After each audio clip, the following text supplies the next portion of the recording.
வணக்கம். நான் மதுவந்தி பேசுறேன். தமிழ்ல ஒரு பாட்டு இருக்கு. பொய்யிலே பிறந்து பொய்யிலே வளர்ந்த புலவர் பெருமானே அப்படின்னு ஒரு பாட்டு இருக்கு. பழைய பாட்டு. ஆனா அந்த பாட்டு இப்ப இருக்கிற திமுக அரசாங்கத்துக்கு கரெக்டா பொருந்தும். எதை தொட்டாலும் பொய், மக்கள் கிட்ட அடிச்சு விட வேண்டியது பொய் மேல பொய் மேல பொய் மேல பொய் மேல. அந்த மாதிரி ஒரு பொய் தான் மாண்புமிகு பாரத பிரதமர் திரு நரேந்திர மோடிஜி அவர்கள் தமிழகத்துக்கு இப்போ வந்தபோது கோயம்புத்தூருக்கு ஒரு ப்ரொட்டஸ்ட் அன்னைக்குன்னு பார்த்து எக்ஸ் தளத்துல மாண்புமிகு முதலமைச்சர் போடுறாரு. அதாவது பிஜேபி ஆண்டுகிட்டு இருக்கிற ஸ்டேட்ல எல்லாம் மெட்ரோனா இம்மீடியட்லி அப்ரூவ்டு, ஆனா அப்போசிஷன் இருக்கிற ஸ்டேட்னா நாட் அப்ரூவ்டு. கோயம்புத்தூருக்கும் மதுரைக்கும் நாங்க கேட்டோம், ஆனா அவங்க தரமாட்டேன்னு சொல்லி நிராகரிச்சு அப்படியே திருப்பி அனுப்பிச்சிட்டாங்க. ஏங்க, அதாவது சொல்றதுல பேசிக்கா கொஞ்சமாவது ஃபேக்ட் இருக்கணும். நான் 10வது படிச்சிருக்கேன், ஆனா நான் இப்பவே காலேஜ்ல போய் சேரணும் அப்படின்னு அப்ளிகேஷன் போட முடியுமாங்க? 12th ஸ்டாண்டர்ட் படிச்சு முடிச்சு மார்க் ஷீட் அந்த மார்க் ஷீட்ல என்ன பர்சன்டேஜ் வந்திருக்குன்னு பார்த்துதான் எந்த குரூப்புக்கு அப்ளை பண்ணணுங்கிறதே தட் இஸ் த ரூல். நீங்க எதையுமே சரியா அனுப்பாம உங்க இஷ்டத்துக்கு ஏதோ ஒரு அப்ளிகேஷன் அனுப்பிச்சிட்டு மத்திய அரசாங்கம் கிளாரிட்டி கேட்டு கொஞ்சம் இதுக்கெல்லாம் எங்களுக்கு கிளாரிபிகேஷன் கொடுங்க அப்படின்னு கேட்டு திருப்பி அனுப்பிச்சத நிராகரிச்சுட்டாங்க. எப்படிங்க எப்படி ஒப்பனா பச்சையா புழுக முடியுது? இதுல இன்னொரு விஷயம் என்னன்னா, சென்னையிலேயே இந்த மெட்ரோ ப்ராஜெக்டோட செகண்ட் ஃபேஸ ரொம்ப வீராப்பா நாங்களே முடிச்சுக்கிறோம் அப்படின்லாம் சொல்லிட்டு, அதுக்கப்புறம் அதுக்கு சுத்தமா இங்க கஜானால காசு இருந்தா தானே, அது இல்லன்னு தெரிஞ்ச உடனே திருப்பி போய் ஐயோ ராமான் காலில் விழுந்து நீங்களே முடிச்சு கொடுங்கன்னு சொல்லி இந்த விஷயத்தெல்லாம் வெளியில சொல்லவே மாட்டாங்க. ஆனா அவங்கள சார்ந்தவர்கள், அவங்கள சப்போர்ட் பண்றவங்க எல்லாம் ஸ்டேட்டே காசு போட்டு மெட்ரோ ப்ராஜெக்ட கம்ப்ளீட் பண்றாங்க சென்னையில அப்படின்லாம் கதை அடிப்பாங்க. அதாவது எல்லாமே பொய், வாயை திறந்தா பொய், செய்கையில பொய். அரசாங்கமே எப்படி நடத்துறாங்க என்ன பண்றாங்கன்னு தெரியாத ஒரு நிலையில தான் தமிழ்நாடு இன்னைக்கு ஓடிக்கிட்டு இருக்கு. எப்படி ஓடிக்கிட்டு இருக்குன்னு நிஜமாவே அந்த கடவுளை தான் கேட்கணும். ஏன்னா கண்டிப்பா கடவுளால மட்டும்தான் இதுக்கு பதில் சொல்ல முடியும். ஆனா தமிழக அரசாங்கத்தால எதுக்குமே பதில் சொல்ல முடியாது. அந்த நிலைமையில தான் இன்னைக்கு தமிழ்நாடு இருக்கு. இதுல எந்த மாற்று கருத்தும் இல்லைங்க. மெட்ரோங்கிறது ஒரு எக்ஸாம்பிள். அதுவும் ஒரு தடவையும் அது அவங்க நெரட்டிவ் அப்படி செட் பண்ண பாக்குறாங்க. ஒரு தடவையும் பாரத பிரதமர் தமிழ்நாட்டுக்கு வரும்பொழுது, தமிழ்நாட்டுக்கு ஏதாவது ஒரு நல்லது அவர் பண்ணும்போது, ஏன்னா இந்த தடவையும் அவர் வரும்போது விவசாயிகளுக்காக எவ்வளவு பெரிய விஷயங்களை அவர் பண்ணிட்டு கிளம்பியிருக்காருங்கிறது நான் சொல்லி உங்களுக்கு தெரியணுங்கிறதுல நீங்க எல்லாருமே பிரதமரோட ஸ்பீச்ச பாத்திருப்பீங்க, பிரதமர் செஞ்சதெல்லாம் நீங்க பாத்திருப்பீங்க. இன்ஸ்டன்டா விவசாயிகளுக்கு அக்கௌண்ட் உள்ள அமிச்ச பணம் எல்லாமே நீங்க பாத்திருப்பீங்க. ஆனா அதையெல்லாம் முறக்கடிக்கணும். சென்டர் தமிழ்நாட்டுக்கு எதுவுமே செய்யல, இந்த நெரட்டிவ செட் பண்ணணும். ஆனா மெட்ரோ ப்ராஜெக்ட் இவங்களால பண்ணி முடிக்க முடியலன்னா போய் சென்டர் காலில் விழ வேண்டியது. என்னங்க நியாயம் இதெல்லாம்? சமூக நீதின்னு பேசிக்கிட்டே இருப்பாங்க. ஆனா கோயம்புத்தூர்ல சமீபத்துல தூய்மை பணியாளர்களுக்கு சாப்பாடு எந்த வண்டியில அமிச்சாங்க? குப்பை வண்டியில. சோ குப்பை அள்ளுறவங்களுக்கு நீங்க கொடுக்கிற மரியாதை, உங்க சமூகத்தையும் என்வாயரன்மெண்ட்டையும் சுற்றுப்புற சூழலையும் கிளீனா வச்சுக்கிறவங்களுக்கு நீங்க கொடுக்கிற மரியாதை குப்பை வண்டியில அவங்களுக்கு சாப்பாடு அனுப்புறது, குப்பை அள்ளுற வண்டியிலேயே சாப்பாடு வச்சு அவங்களுக்கு கொடுக்கறது. இதுதான் நீங்கெல்லாம் பேசுற சமூக நீதி.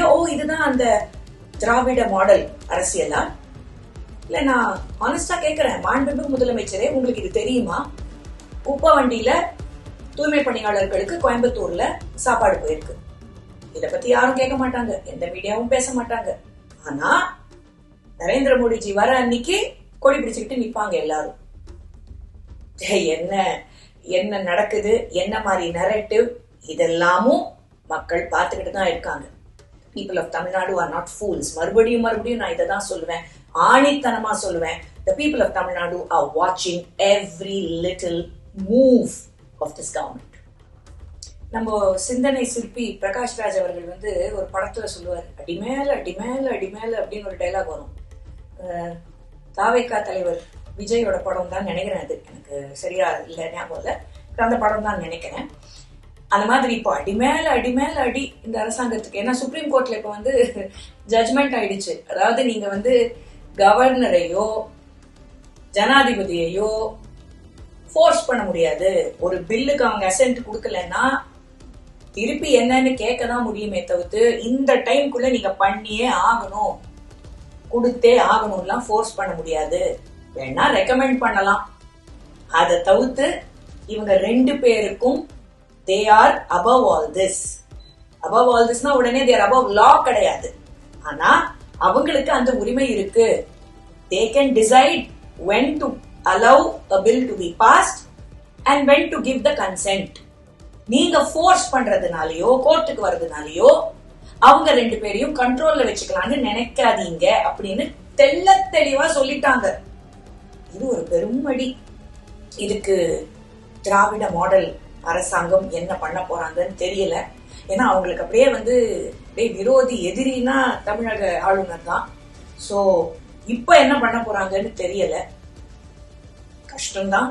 பட் பாப்போம் என்ன நடக்குதுன்னு பாப்போம். அண்ட் ஃபைனலி திரும்பி லா அண்ட் ஆர்டர், அதாவது அமைதி பூங்கா தமிழ்நாடு. பெண்களுக்கு வந்து இங்க இருக்கிற பாதுகாப்பை தவிர வேற எங்கேயுமே பாதுகாப்பு கிடையாது. எப்படி இருக்கு தெரியுமா? இப்படி எல்லாம் சொல்லிட்டு இருக்கிற தமிழ்நாட்டுல மறுபடியும் ராமேஸ்வரத்துல ஒரு ஸ்கூல்ல கொலை நடந்திருக்கு.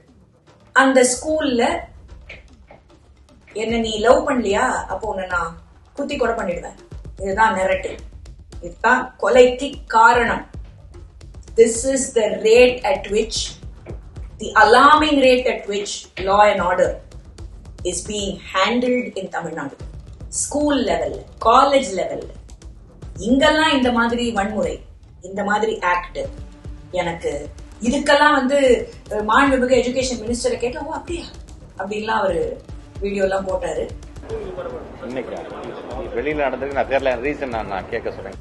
நீங்க எல்லாம் பாத்திருப்பீங்க, யூடியூப்ல கண்டிப்பா பாத்திருப்பீங்க ஒரு சொன்ன அந்த ரியாக்ட் பண்ண விதம். சோ இதுக்கெல்லாம் பதில் இல்லையா? மெட்ரோ ப்ராஜெக்ட் வரலன்னு ஒரு புழுகு. அண்ட் இன்னொன்னு, லா அண்ட் ஆர்டர் எப்படிங்க ஸ்டேபிளா இருக்கும்? ஃபர்ஸ்ட் தமிழ்நாட்டுல டிஜிபி எங்கங்க? யூபிஎஸ்சி கேட்டுக்கிட்டே இருக்காங்க. இந்த செகண்ட் வரைக்கும் டிஜிபி அந்த போஸ்டுக்கு யாருமே போடலீங்களே. என்ன ஆளுங்களா இல்ல காவல்துறையில? இல்ல இங்க யாரு எப்படி தோது வருவாங்க அவங்கள மட்டும்தான் வச்சு இந்த அரசாங்கம் நடக்கணும் அப்படிங்கிறதுக்காக போடாம இருக்கா? How will there be law and order?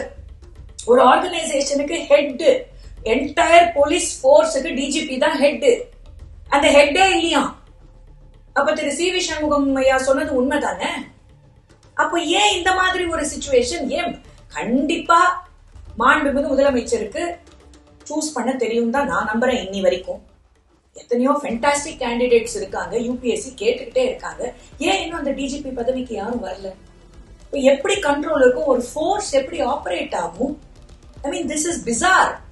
ஒரு ஸ்டேட் கவர்மெண்ட்ல டிஜிபி பதவி யாருமே எடுத்துக்காம அந்த என்டையர் போலீஸ் போர்சஸ் ஆபரேட்டிங் நீங்க எங்கேயாவது கேள்விப்பட்டிருக்கீங்களா? கேள்விப்படுங்க. தமிழ்நாட்டுலதான் இந்த அதிசயம் அற்புதம்லாம் நடக்கும். திருப்பியும் நான் சொல்றேன் மக்களே, மறுபடியும் we have to decide how to make the change. சும்மா நம்ம வந்து எங்கேருந்தோ சேஞ்ச் வரும்லாம் கிடையாது. இங்கேருந்து தான் சேஞ்ச் வரணும். 2026ல அந்த மாற்றத்தை தமிழ்நாட்டுல இருக்கிற அத்தனை பேரும் கொண்டு வருவீங்கிற நம்பிக்கை எங்க அப்பன் திருப்பரங்குன்ற முருகன் கண்டிப்பா கொடுக்கறான். வாழ்க, வணக்கம், பாரத் மாதா கி ஜெய்.